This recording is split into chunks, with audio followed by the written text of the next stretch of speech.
When it comes to communicating, my constant mantra, you've probably heard me say this many, many times, still applies. If you haven't found the trade-offs, you haven't looked hard enough. This is specifically true about the amount of detail you put into your communications.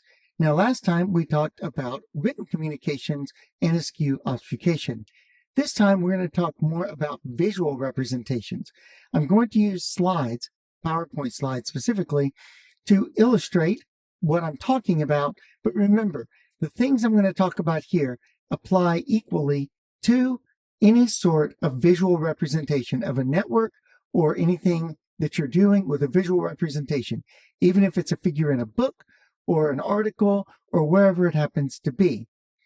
When it comes to the amount of information you're covering, remember that less detail beyond a point means that what you're trying to cover is not well covered. You haven't covered everything as well as you could. However, most people go to the opposite extreme.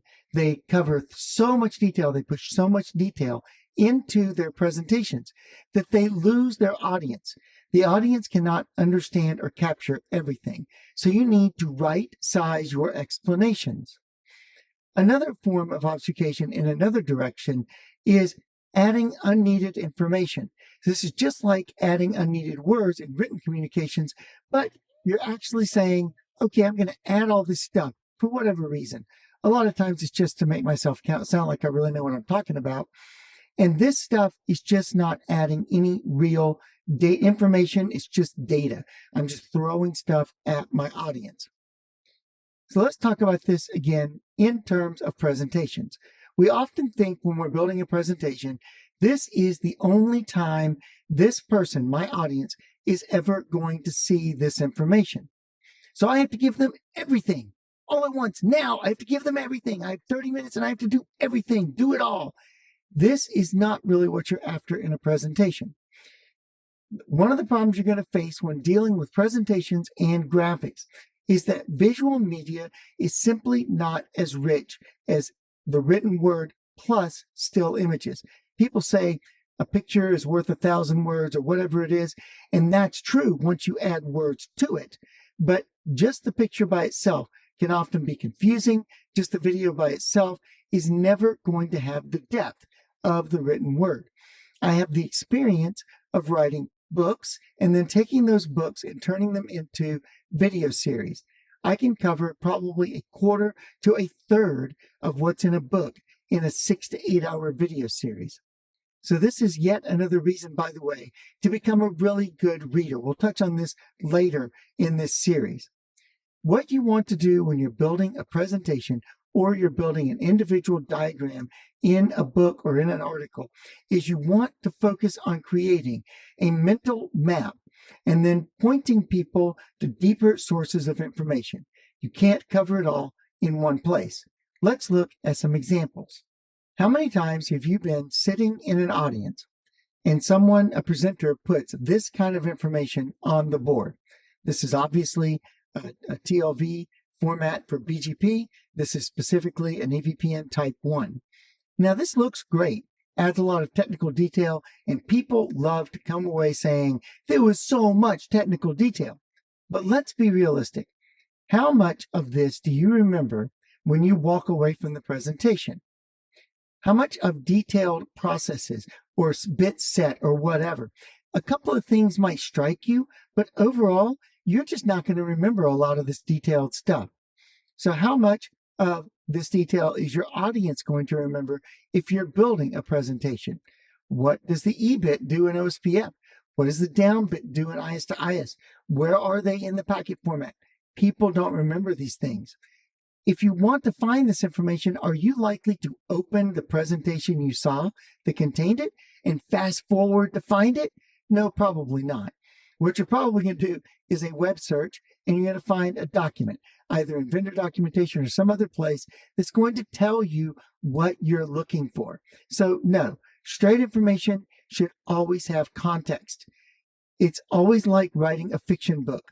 Information about a person in a fiction book comes in bits and pieces in a way that flows. the person was looking at themselves in the shiny doors of the elevator or through the eyes of someone else. Oh, notice their odd hat or whatever it is. You don't just throw information at people. They're not going to remember it, and it's not going to be a good communication system. Always put information in some context. When it comes to information, what kind of context should you be looking for? When would this kind of information be useful? Some examples: when you're explaining how to troubleshoot a specific problem, or you're explaining how something works and you want to add value, or that adding that piece of detailed information helps you understand in a more specific way that individual thing that you're explaining. If you must include this kind of information, again, weave it into a larger narrative or place it in an aside and touch it just for a few seconds and move on.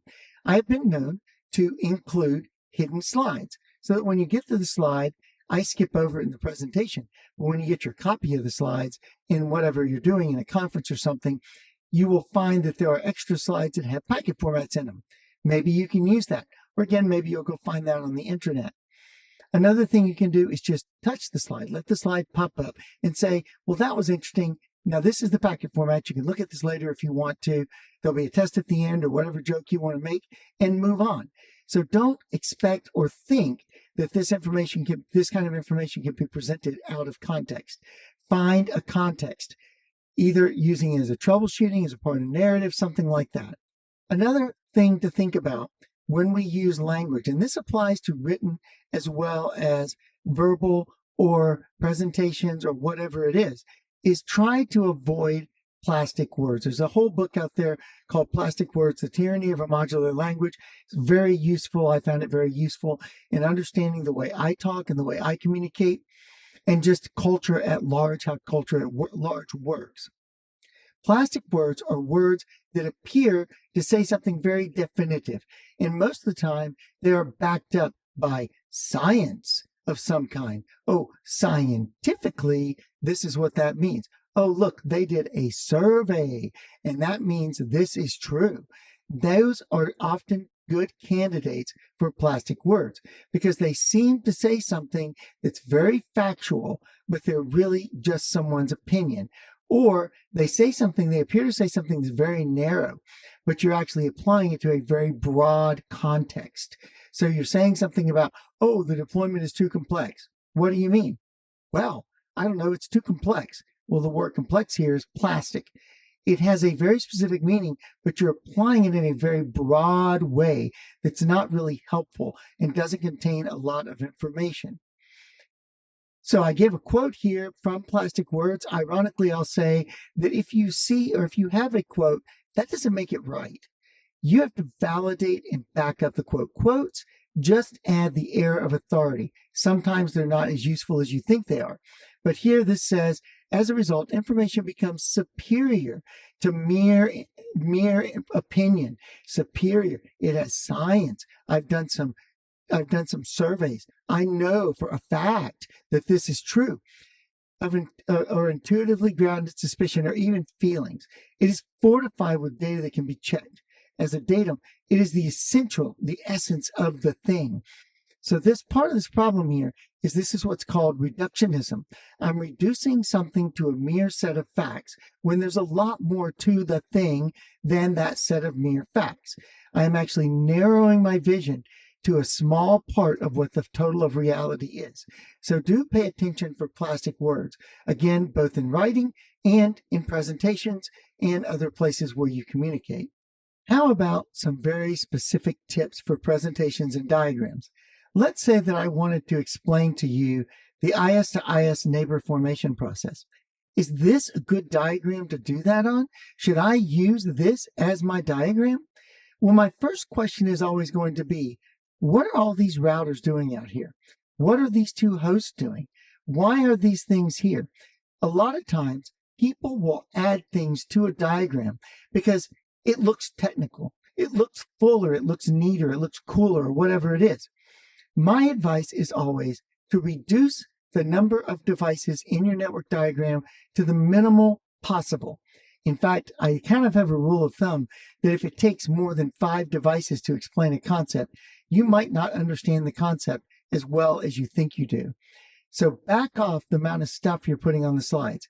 There are cases where I use the same diagram over and over and over again, but I have a lot of these diagrams that I use over and over again, and I always make sure that the diagram doesn't contain more devices than are necessary to explain what I'm trying to illustrate or what I'm trying to get across. So always simplify your diagrams. Now, what about this slide? I'm talking about OSPF adjacencies here. Isn't this a great slide? It has all the information you ever wanted to know about OSPF adjacencies. There are two problems with this slide. One is there's too much text. Second, there's too much text. The first way I mean this is the readers, your audience is going to spend their time reading this slide, not listening to you as a presenter. You need to back way off the amount of text that you put. I've seen your presentations out there, okay? You need to back way off the amount of text you put on your slides. Just stop that. Everyone, including me many times, we put way too much text on slides. It just isn't necessary. The second way I mean that is it's too small. It's too dense. The brain is overwhelmed with the amount of information here.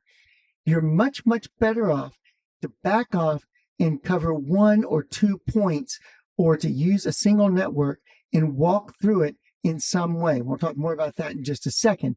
Than you are to try to shove all this text on a single slide. What about animation? Oh, we love our animation, don't we? Look at all this great animation on this slide. I can go through all of it. Wow, look at this. Oh boy, all this stuff is popping up as I speak, and things are going on, and the audience's attention is where? The audience's attention is on the slide, not on you or your explanation. When I first started doing a lot of presentations, I did a ton of animation. I am just going to say, stop it. Animations are not as useful as you think they are. They're neato, they're coolo, but they're not really adding as much as you think they are. If you feel like you need to do something where you have a narrative you're telling and you need to spread it across multiple slides, what you do is you create what's called a build. So you put this on the first slide, and then when you get to your second slide, you take this off and you put this on the second slide. On the third slide, you take this off and you put this on the fourth slide, or whatever it is. So you do a build. You can animate as you build if you want to. It's a cool effect. Slide transitions are generally pretty cool, but don't count on animation on a single slide just because you want the person in the audience who's going to get the slides later to be able to say, oh, that's the whole process. No, it's better to do a build, then they can walk through it themselves. They can make notes on every slide about what you've said about that particular point of the process. But generally speaking, try to keep every slide to 1 or 2 points, never more than 1 or 2 points. And what about this absolutely terrific slide? What I've done is, instead of using colors, I am using different typefaces to designate different pieces of information. So I have one typeface here, and I have another one here, and then I have another one here, and another one. I got like 4 or 5 typefaces here. In general, you want to avoid this like the plague. Do not use more than, say, 3 typefaces on a slide. You want a header, which can be distinct and unique. You want a body, and sometimes you need something that is pre-formatted, like code or instructions like commands or something like that. But that's all you should have. It's okay to use different colored backgrounds to set things off. It's okay to use bold as long as you don't do it too much. It's okay to do all those things. And I'll tell you, in the very beginning of typography, italics was not designed or was not used to emphasize things. It was to drop emphasis off of things, because italics are actually harder to read than standard text. So I tend to use italics a little more carefully than I did when I first started building presentations. So again, help your audience focus on what you're trying to explain rather than all this explosion of typefaces on the slide. One thing I always hear, particularly with new presenters, is, what if I forget what I'm supposed to say? Oh no, I have slides and they don't have any text on them. Ah, I'm going to die. No, there are two or three things you can do here. First, you can always create a small bulleted list of 3 or 4 items in a bottom corner in a lighter text that only really you're going to pay attention to. Don't make it large enough or attractive enough that your audience has the habit or desire to read those things. So that is one thing you can do, and that's if you only have slides. Sometimes if you're presenting live, you're going to have speaker's notes. Use your speaker's notes. A lot of times people will present things with speaker notes, and the speaker notes will be only visible to you, and the presentation is visible to the audience. Another thing is what I'm doing here, split screen. So here I have my speaker notes. They're behind me. You can't see them because I cut them off. But my slides are exactly cut in half. My speaker notes are underneath me. When I go and do the video editing, I can see them when I'm recording, but when I edit them out and replace them with me talking. And then the stuff I want to talk about is on the other side. So you can do split screens. Another thing that I do a lot of is I have 2 different presentations. When I'm doing webinars, this is very common. I will set a tablet or another computer up on my desk with my notes slide. Now, again, I try to make my notes slides as simple as possible. The slide, note slides, speaker notes, whatever, they're not meant to be a crutch. Don't read them. If you're reading your notes and you're just reading them to the audience, you probably don't know the topic well enough to be teaching it. So learn how to do this learn your topics really, really well, and learn how to do this with just some bulleted list and some ideas and not have to have everything spelled out for you. The bottom line, don't make people switch mental gears too often. Switching from abstract to details, details to abstract, very hard for people to do, particularly in the modern world. Don't make people suspend disbelief for too long. Suspension of disbelief is great in mystery novels and action movies, but when it comes to giving people information, you really want to explain things as quickly as possible in the right context.